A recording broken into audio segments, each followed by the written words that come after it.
They say betrayal feels like a stab in the back. But for me, it came as an email, 17 words long, lit up on a cracked laptop screen in a dim communications tent in Djibouti. I've moved on. The money's mine. The house is mine. Good luck over there. At first, I just stared. The words didn't register, not fully. Outside, generators hummed, and somewhere down the line, a Marine was laughing over a radio call. Inside the tent, the overhead lights flickered, casting harsh shadows on the beige walls, but all I could see was that email, the words, the implications. My name is Sloane Carter. I'm 34 years old, a Navy medical officer, and I was halfway through my third overseas deployment when my husband, Gavin Cole, decided to end our marriage and drain our savings via email. Not even a phone call. Not even the guts to say it to my face when he knew I was 8,000 miles from home, serving my country in a war zone. I scrolled down. There were attachments, divorce papers, screenshots of our joint bank account emptied, $41,000 gone in a single sweep. And worst of all, photos of a young woman, blonde, barely legal, lounging on my couch, wearing my robe, holding a glass of wine I'd probably paid for. Her name, according to Gavin's email signature, was Tessa Monroe. She had her feet up on the reclaimed wood coffee table I'd spent 6 months refinishing on weekends. She was surrounded by my things I'd bought from years of careful saving, late-night hospital shifts, and overseas hardship pay. And now, she was calling herself the future Mrs. Cole. The betrayal was instant and all-consuming, like acid in my veins. I wanted to scream, throw something, cry, but I didn't. Instead, I reread that message, and something in me shifted. Gavin had always seen me as the woman who packed his lunches, folded his laundry, and smiled for family Christmas cards. He never saw the other side of me, the side that had earned a Bronze Star for valor in the field, the side that had pulled a 19-year-old Marine through emergency surgery while mortar fire cracked overhead. He thought I'd roll over. Let him win. He was wrong. I closed the laptop and stepped outside into the Djibouti night. The sky was vast, streaked with stars you never see back home. The desert air was dry, still, and filled with sand and secrets. I stood there for a long time, watching a helicopter land in the distance. It was the only sound that felt louder than the fury building in my chest. This wasn't over. The next morning, I woke before sunrise. I didn't need to, but I couldn't sleep. I laced up my boots and went through the motions. Brushed my teeth, tied my hair, and headed to the field medical unit. I treated dehydration cases, patched up minor lacerations, and administered vaccines. I smiled, joked, and gave out advice. But my mind wasn't here.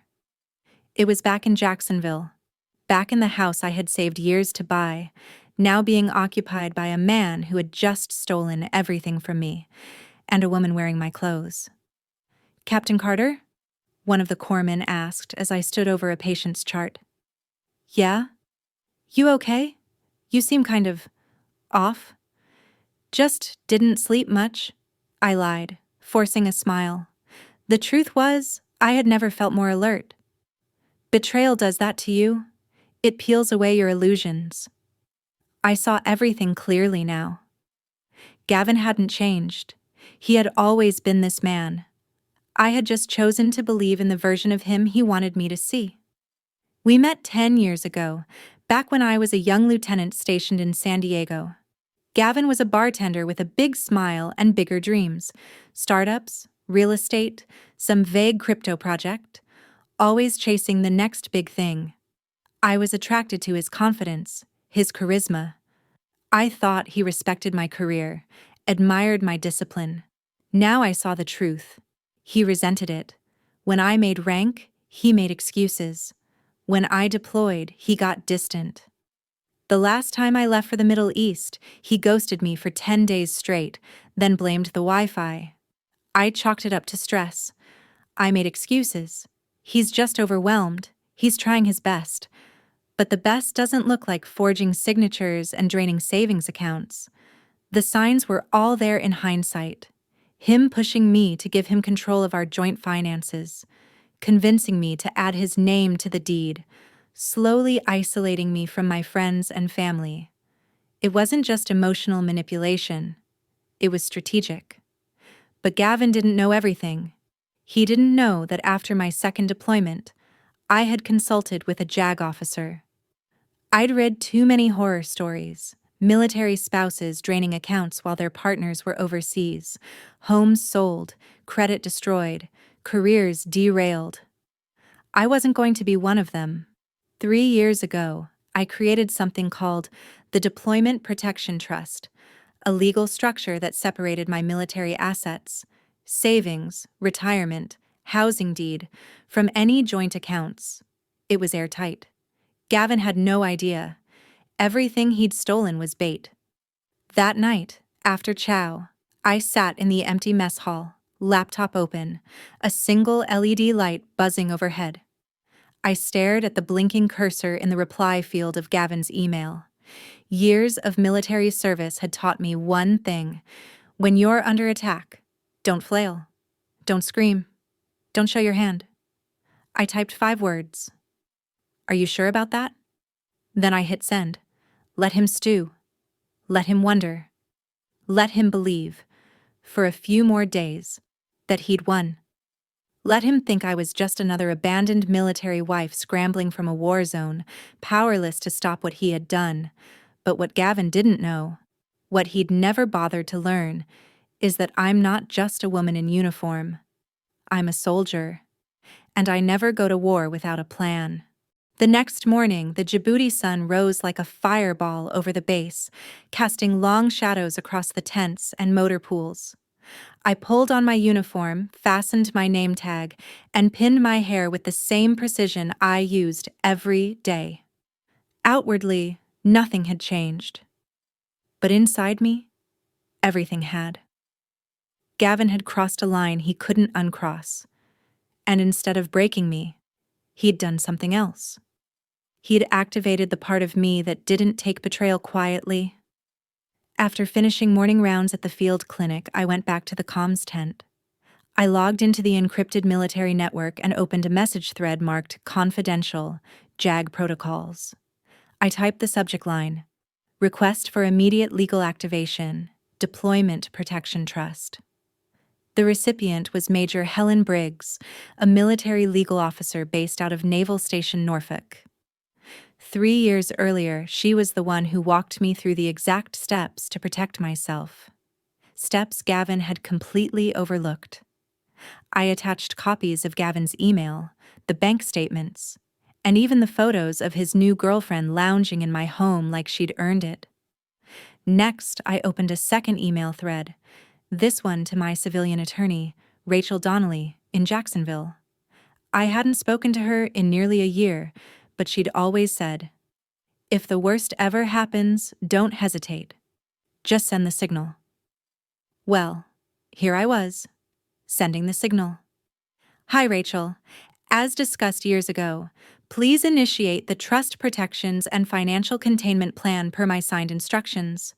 I've attached the relevant documentation. Let me know once all action items are in motion. Then I clicked send. It was out of my hands now, but not in a helpless way, in a precisely orchestrated way. The wheels had started turning, and Gavin? He was about to get caught in the gears. That night, back at my cot in the barracks, I lay awake listening to the sound of aircraft engines and desert wind rattling the tent flaps. For the first time in 72 hours, I felt something other than rage, control. I thought back to the early years of our marriage. The version of Gavin I fell in love with. He was charismatic, supportive, at least on the surface. When I deployed the first time, he sent care packages and letters, and even surprised me with a video montage of family and friends. Everyone said I was lucky to have a man who understood military life, but support slowly became bitterness. Then bitterness became sabotage. After my second deployment, Gavin began insisting on taking over our finances. "Your schedule's too unpredictable," he'd said. "It's easier if I manage the bills." I had been skeptical, but he was persistent, manipulative in a way that didn't feel like manipulation at the time. He convinced me to add his name to the joint accounts, then the house title. Then he started making excuses for why my friends couldn't come by. Eventually, he even suggested we stop inviting my sister over because she stresses him out. Now I saw it for what it was. Classic isolation. But I wasn't blind. I wasn't naive. When I first heard stories of military spouses emptying accounts or forging signatures while their partners were deployed, I took notes. I listened. I prepared. That's why, 3 years ago, I sat across from Major Briggs and said, "What would you do if your spouse cleaned you out while you were gone?" She didn't even hesitate. "Captain Carter, it happens more often than you'd believe, and the ones who recover are the ones who prepare before it happens." That conversation saved me. By the following afternoon, I received confirmation from both legal teams. Major Briggs had replied with military precision. "Captain Carter, per your request, we've initiated protections under the Service Members Civil Relief Act, SCRA. Your assets are now frozen pending legal review. The trust remains intact. We are also notifying federal authorities of a potential violation of Title 10 U.S.C. Section 1037. The Service Members Civil Relief Act wasn't just fine print in a contract. It was a federal law that protected active duty service members from predatory financial activity. Gavin had just committed a serious crime. Rachel Donnelly's email was even more satisfying. "Sloan, we've filed emergency motions to freeze the joint accounts Gavin accessed. Also, the home remains solely in your name through the trust." Gavin had no legal authority to claim ownership or residency. Police will be removing any unauthorized occupants within 24 hours. Your neighbor, Mrs. Myra Caldwell, has volunteered to monitor the property. I sat back in my chair, stunned. He thought he had won, but he never realized he'd been playing my game. A day later, during my lunch break, I checked my personal inbox and saw a message from Mrs. Caldwell, the elderly widow next door who'd lived in Jacksonville for 50 years. "Hi, Sloan. I hope you're doing okay. I just wanted you to know the police came by this morning." Gavin looked stunned. His little blonde friend was crying on the porch. They had to pack up fast. He tried to argue, but the officer just showed him the order and said, "Sir, you're not the owner of this property." "I stood on my porch the whole time. Thought you'd like to know." I laughed out loud for the first time in days. The mental image of Gavin in his gym shorts, scrambling to explain away federal court orders, was delicious. For every humiliation he had inflicted on me, he was now receiving double. He thought he could throw me away like old luggage while I served overseas. He forgot who he married. That night, I walked the perimeter of the base alone. I needed air, silence, space to think. The desert was surprisingly peaceful under the stars. I stopped near the observation post and looked out at the distant lights. My entire life had been built on 2 pillars: service and sacrifice. I had been willing to give everything for my country, my patients, and yes, even for Gavin. But Gavin? He had gambled our future for a few months of pleasure, and now he was learning the oldest truth in the world. You don't betray someone who trained to survive. You don't steal from someone trained to retaliate, with strategy. He had started a war, but I had already won it. By the 3rd day, things started moving fast. Faster than I expected. At 0400, I was wrapping up my shift at the medical unit when my secure tablet buzzed with a new encrypted message from Major Helen Briggs. "Captain Carter, federal authorities have reviewed the materials. A joint investigation is underway. Violations of the Service Members Civil Relief Act, SCRA, have been confirmed. Your civilian counsel has secured all relevant injunctions. Updates to follow. Briggs." It didn't matter that I was still wearing scrubs covered in antiseptic and dried blood from stitching up a corporal who'd taken a nasty fall during a patrol. I stood there in the supply room, the glow from the tablet screen lighting my face, and smiled. It was happening. By noon, a second message came in, this one from Rachel Donnelly, my civilian attorney back in Jacksonville. Sloan, I've got good news. We obtained emergency orders from the state court this morning. All joint accounts Gavin accessed are frozen. The home is confirmed under your trust. Gavin has zero legal claim. Additionally, the house has been secured. Police enforced the court order and removed Gavin and his guests from the premises without incident. Your neighbor Myra Caldwell reports they were surprised. More updates soon. Rachel. I read it twice. I didn't cry. I didn't cheer. I just sat still and breathed. There's a special kind of calm that comes when the truth starts working in your favor. The next update was even better. Rachel followed up an hour later with something I hadn't dared to hope for. I've spoken with Agent Tessa Eng with the FBI's Jacksonville office. Due to the federal military protections involved, the Financial Crimes Division is formally opening a case.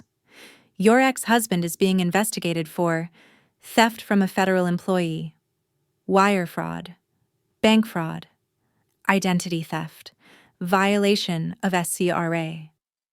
It's moving quickly. Apparently, the evidence is unusually strong. My fingers hovered over the screen as I processed that last part. Identity theft? I hadn't even known. That night, I requested an hour of quiet time. No rounds, no briefings. I needed space to think. I walked past the wire fence toward the outer perimeter, the red-orange sky fading into deep navy above. As the stars blinked into view, I remembered the day Gavin had asked me to streamline our finances. He'd said, "It'll just be easier if I handle the bills while you're deployed. I'll take care of everything, so you can focus on the mission." The first time he said it, I felt touched. The second time, I felt cornered. The third time, I had already gone to JAG. What Gavin hadn't realized was that every gift he took while I was gone, every dollar spent, every signature forged, had been collected like breadcrumbs. And now, those breadcrumbs led to a full-blown federal investigation. The next morning, my inbox lit up again. Sloan, we found something big. Gavin took out 3 personal loans using your military ID and forged your signature. One of the loans was from a predatory lender. He also applied for 2 credit cards in your name, maxed them out, and attempted a second mortgage on the house. Total exposure, $115,000 and rising. But here's the kicker. These actions fall under federal jurisdiction because of your active duty status. That means this isn't just divorce court stuff, it's criminal. Rachel, I sank into a chair. I thought I'd known the extent of his betrayal. I hadn't. I had only seen the tip of it. Gavin hadn't just stolen money, he had stolen my identity. That night, in the mess tent, news started to spread. The military grapevine is faster than any official memo. Before dinner was done, half the base seemed to know what was happening. Captain Sloan Carter, the Navy doc whose husband drained her savings, was now at the center of a full-blown FBI investigation. And the response? Overwhelming support. One of the Marines from my trauma team left a sticky note on my lunch tray. "You didn't lose anything. You just lost him. Semper Fi, Doc." I found myself choking up over a note written in grape jelly.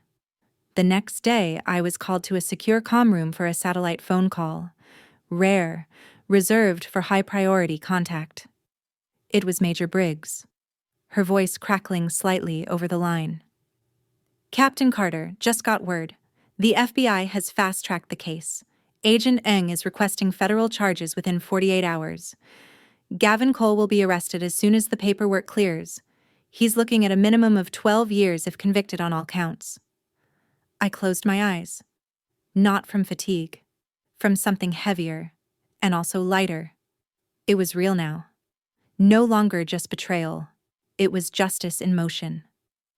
Later that night, I got another message, this one from Myra Caldwell. They came back. Gavin tried to get back in the house. Police were waiting. I saw him get in a car and drive off with a backpack. Don't worry, they've got his plate. He was running, because he knew it was over. The final email of the night came from Rachel. Sloan, Gavin has gone quiet, but that's okay. The bank accounts are locked. The fraudulent loans are under review. The second mortgage has already been voided. The house is secure. You are legally, financially, and strategically protected. You didn't just prepare for this moment, you outplayed it. And I had. Every form, every signature, every meeting with Jag, every instinct that told me something might go wrong. It all led to this moment. Gavin had played games, but I had played for keeps. The 4th week of deployment brought a rhythm I knew well. Early briefings, emergency triage drills, waterlogged emails from home. But nothing about this phase of my life was familiar. By now, the financial betrayal wasn't just a chapter. It had become its own war. And just like combat, I had stopped fighting emotionally. This wasn't about pain anymore. It was about precision. That afternoon, I received a secured message from Agent Tessa Ung at the FBI's Jacksonville office. It included a 5-page attachment labeled Preliminary Financial Fraud Report. Subject, Gavin Cole. I scanned the summary. Multiple forged signatures on credit applications. Second mortgage filed using a fake power of attorney. Military ID used as collateral on a personal loan. Fake business license submitted under my name. Total damage? $147,000 and rising. The next paragraph was even worse. We have reason to believe Mr. Cole used your deployment dates to intentionally time the fraud, assuming you would be unable to respond or detect discrepancies. The pattern suggests premeditated exploitation of your service obligations. It wasn't just betrayal, it was calculated betrayal. He waited until I was halfway across the world in uniform, saving lives, to dismantle mine. But he miscalculated one crucial thing: my preparation. By evening, I had 3 separate emails confirming the legal fallout. 1. Rachel Donnelly, civilian attorney. Sloan, we've frozen every asset Gavin touched. The fake second mortgage has been invalidated. You now have full title to the property. The deed is secure. The predatory loan company has shifted liability onto Gavin after receiving documentation of identity theft. Your credit report is being scrubbed. Rachel, 2. Major Briggs, JAG officer.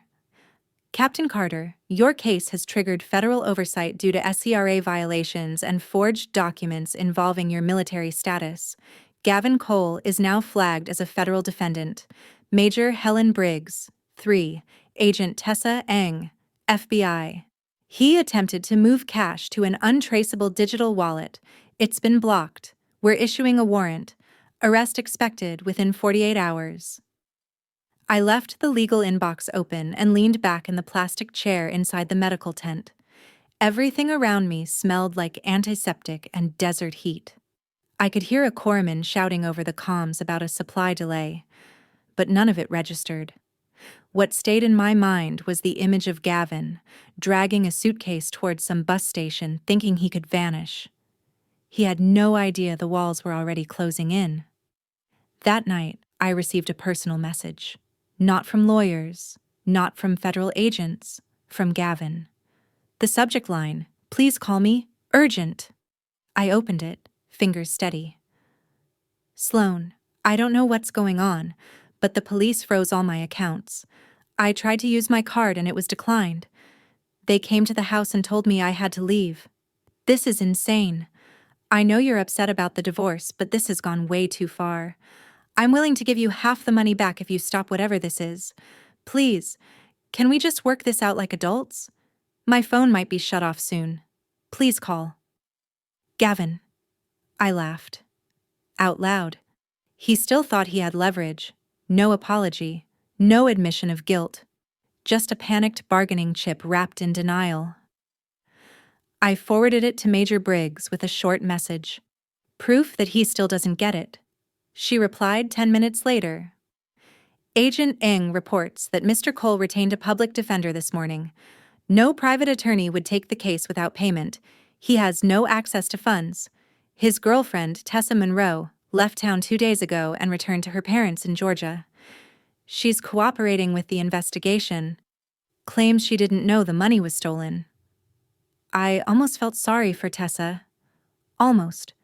She'd been living in my house, wearing my jewelry, posting selfies from the backyard hammock I bought during my second deployment.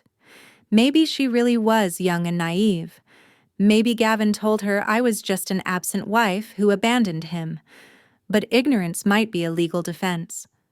It's not a moral one. The base community caught wind of it all. As expected. Soldiers talk. But instead of gossip, what came back to me was support. Care packages started arriving with handwritten notes. Keep fighting, Captain Carter. We've got your 6. He picked the wrong woman. Military spouses who do this deserve every consequence. One Marine quietly left me a bracelet engraved with the Navy motto, Non sibi sed patriae. Not for self, but for country. I wore it under my uniform from that day forward.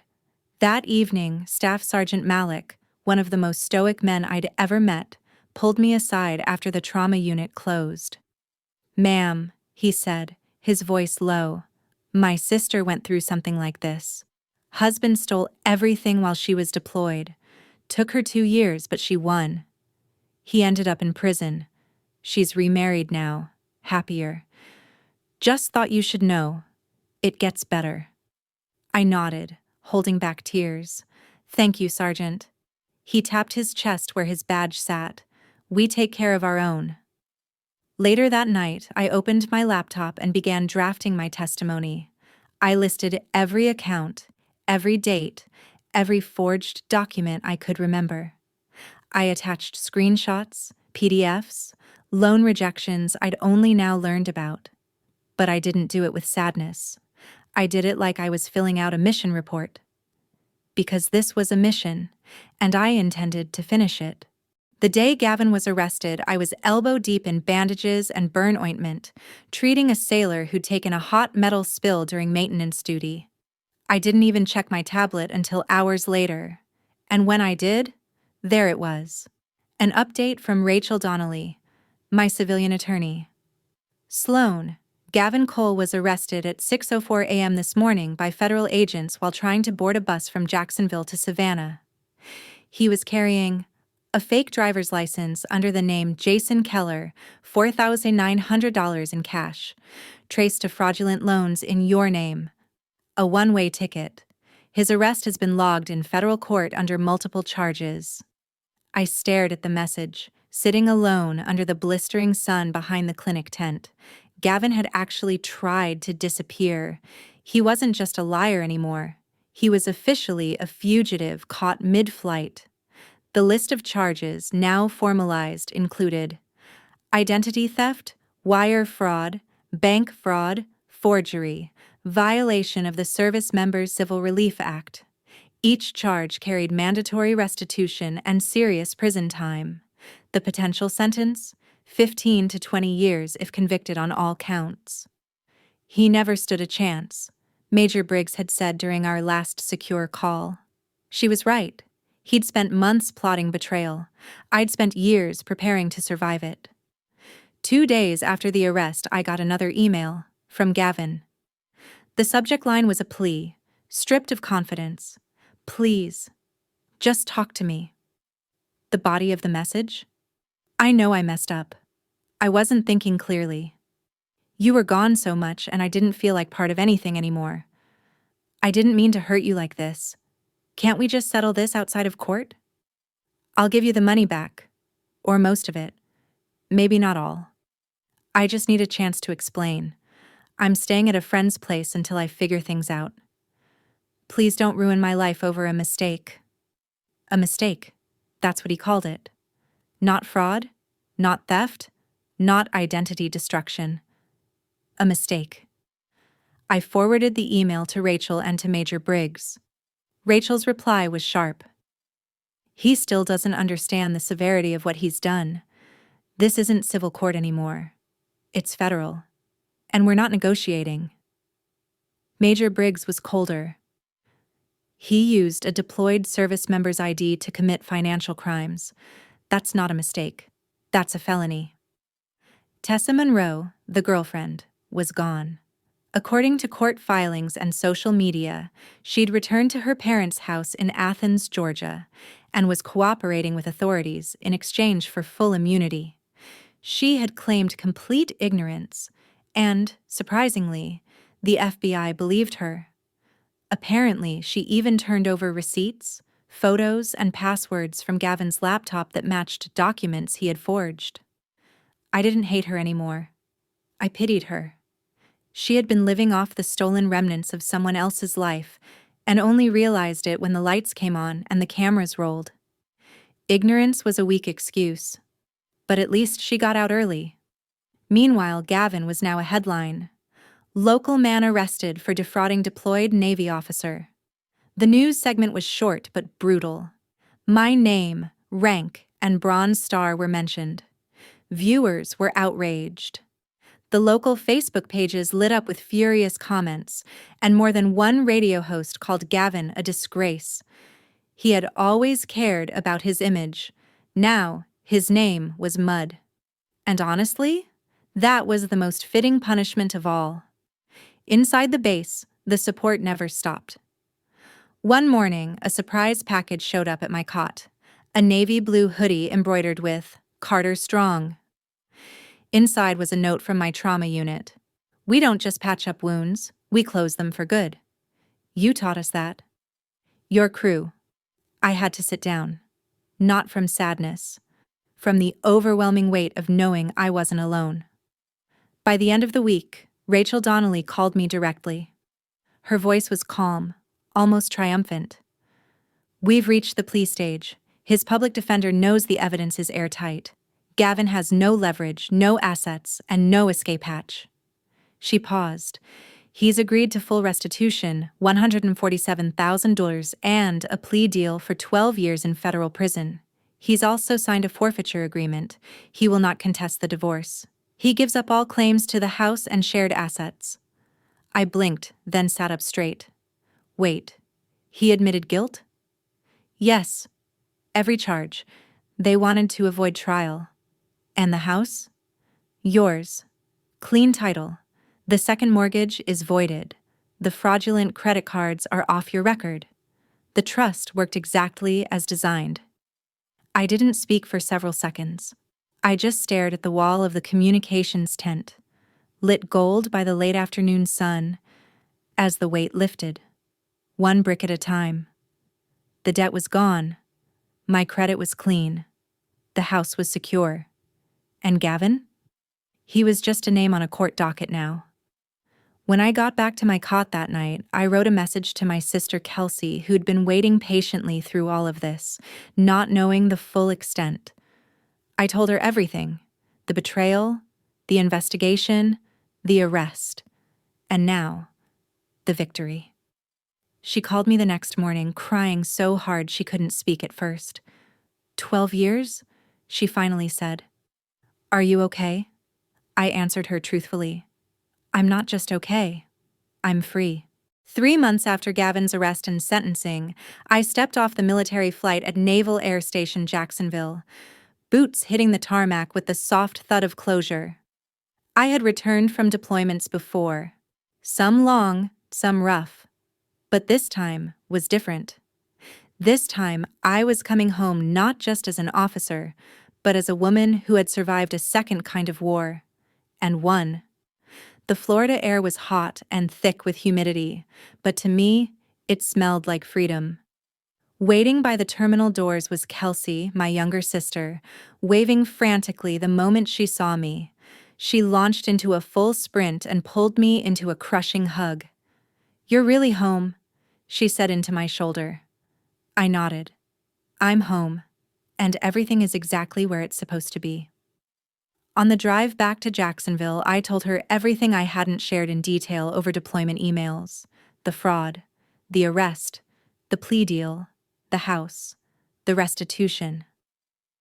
12 years in federal prison, Kelsey repeated, stunned. That's wild. I nodded. And full financial restitution, $147,000, plus penalties and interest. She let out a long whistle. He really thought he could take everything while you were out saving lives. I smiled faintly. He didn't think I had the time or the power to stop him. He didn't know who he was married to, Kelsey said. Exactly. When we pulled into my driveway, I stared at the house I hadn't seen in nearly a year. The siding needed a power wash, and a few weeds poked through the front path, but otherwise, it looked perfect. No longer the battleground of betrayal. It was now my reclaimed territory. Mrs. Myra Caldwell, my neighbor, was already waiting by her mailbox. She waved eagerly. "Sloan, welcome home, sweetheart," she called out. "We've been keeping an eye on things for you. That husband of yours sure made a scene when they arrested him." "Never seen anything like it." I laughed. "Thank you for watching the place, Myra. I owe you big time." She reached for my hand and squeezed it. "You don't owe anyone anything. You just come home and heal." Inside, the house was eerily quiet at first. Empty. Still. No Gavin. No Tessa. No trace of chaos.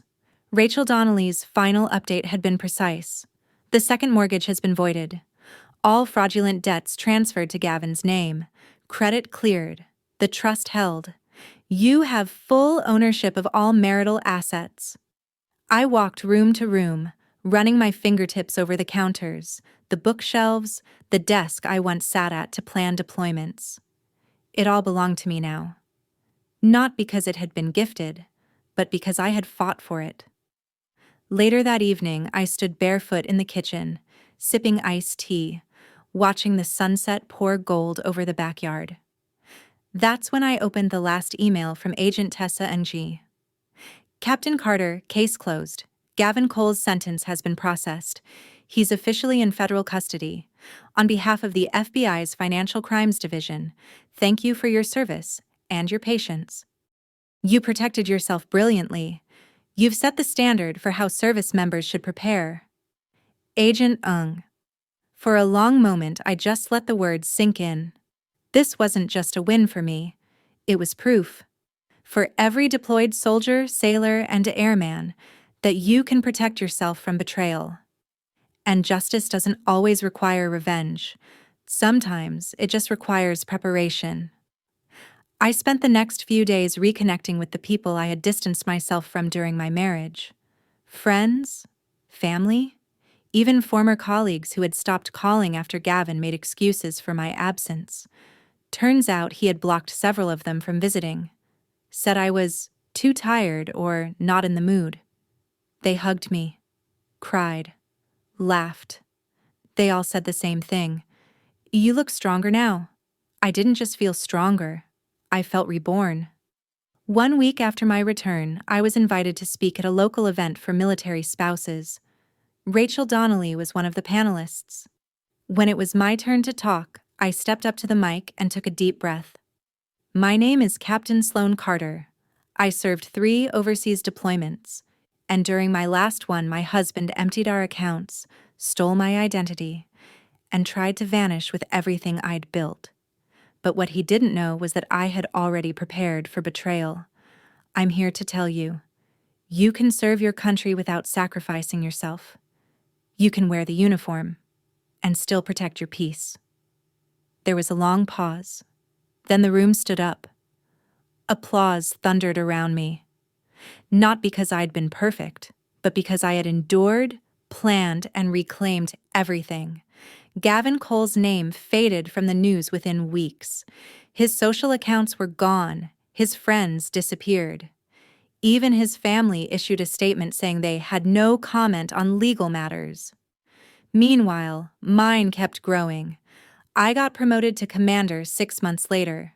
I started mentoring younger officers, especially women, on financial safety during deployment. And I began saving again. Not just money, but space, for joy. A year later, I took a solo trip to the mountains of North Carolina. No cell service, just trees, fresh air, and silence. I hiked a narrow ridge trail, stood at the summit, and let the wind rip through my hair. And for the first time in a long time, I spoke the truth out loud. I'm not broken. I never was. Back home, the sun poured across my living room couch. A new couch. One I picked out myself. On the wall above it, I framed the last line from Agent Ung's letter. You protected yourself brilliantly. It wasn't revenge that gave me peace.